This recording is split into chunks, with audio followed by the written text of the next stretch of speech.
Hola, sigo con el ciclo de charlas dedicados al templo de Delfos, esta vez para responder a la pregunta de por qué estaba considerado el centro del mundo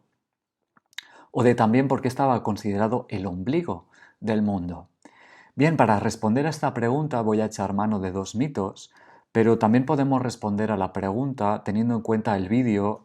anterior dedicado al templo, donde explicaba el paso del matriarcado al patriarcado, y por tanto podemos responder a la pregunta teniendo en cuenta que el templo estaba consagrado antes que de Apolo a la diosa Gea, la diosa de la tierra. Y en este sentido, al templo de Delfos se le consideraba el útero del mundo a través del que la realidad había nacido y que por tanto el útero simbolizaba esa centralidad que encarna el templo de Delfos y que una vez esté consagrado Apolo mantendrá. Manteniendo esta preciosa idea de considerar el útero como el centro del mundo y por tanto de una manera simbólica de considerar la vida como el centro del mundo, como no podría ser de otra manera, también podemos responder a la pregunta de la centralidad de Delfos atendiendo al mito, al conflicto que tenían entre Zeus y Atenea, su hija, para saber justamente cuál era el centro del mundo. Atenea creía que era la ciudad de Atenas, quizás porque la veneraban, y por eso Zeus, sospechando de la objetividad de su hija, decidió lanzar dos águilas desde los extremos, desde los confines del mundo, para justamente en el lugar donde se encontraran saber desde una óptica más neutral que ese era el centro del mundo. Y esas dos águilas se encontraron en el monte de Parnaso, justamente donde se ubica el templo de Delfos. Sin embargo, el templo de Delfos no solo era considerado el centro del mundo, sino que también era considerado el ombligo, una idea similar, una idea que está en paralelo con esa centralidad. Y también para explicar por qué el templo de Delfos era el ombligo del mundo, hago mención a un mito y en este caso presento al dios Cronos, al titán Cronos, que era el padre de Zeus, era la generación previa a los dioses del Olimpo, los titanes,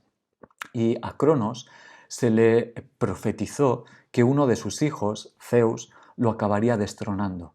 En ese momento a Cronos le apareció el pavor, fue un momento de terror y decidió que para evitar eso devoraría a todos sus hijos.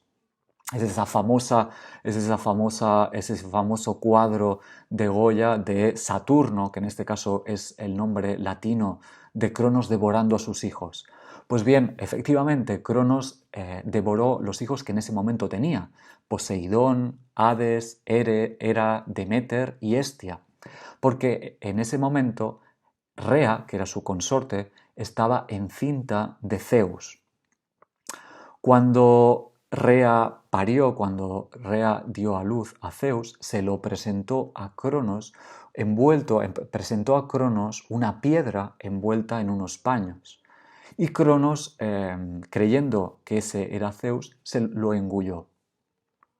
Al cabo de unos años, cuando Zeus fue capaz de enfrentarse a su padre, lo hizo y le hizo regurgitar, le hizo vomitar a todos sus hermanos. Lo que primero vomitó fue precisamente esa piedra, y esa piedra, esa famosa piedra, cayó en el templo de Delfos. Esta piedra, de la que hoy se considera que era el resto de un meteorito, era denominada ónfalo. Ónfalo en griego quiere decir ombligo,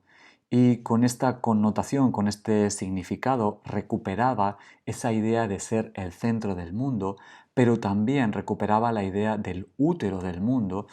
porque también se creía que a partir de esta piedra se había realizado la creación del mundo. Cuenta Pausanias que el ónfalo era, como veis en la imagen, una piedra con forma de medio huevo, con bandas de lana talladas en relieve y engalanada con piedras preciosas.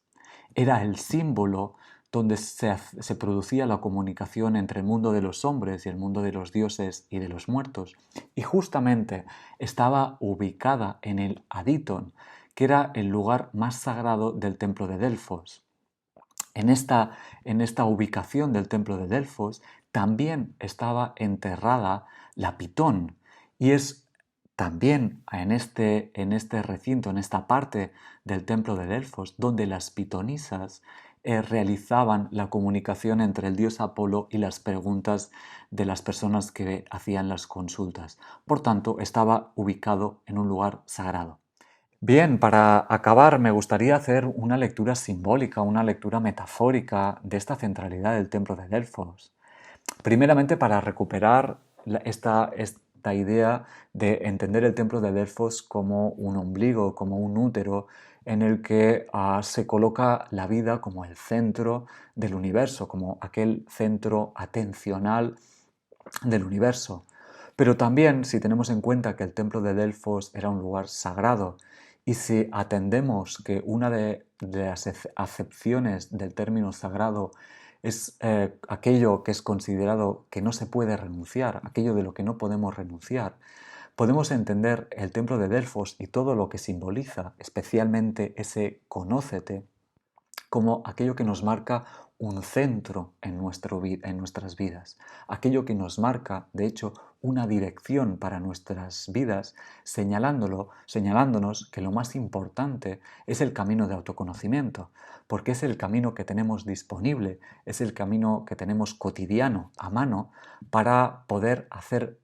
viable la felicidad, entendida evidentemente desde una perspectiva filosófica, es decir, posibilitarnos a través del autoconocimiento el hecho de tener una vida consciente, el hecho de tener una vida sabia. Bien, espero que os haya interesado el vídeo y nos vemos en el siguiente hablando de las pitonisas y de la función de estas mujeres. Un abrazo.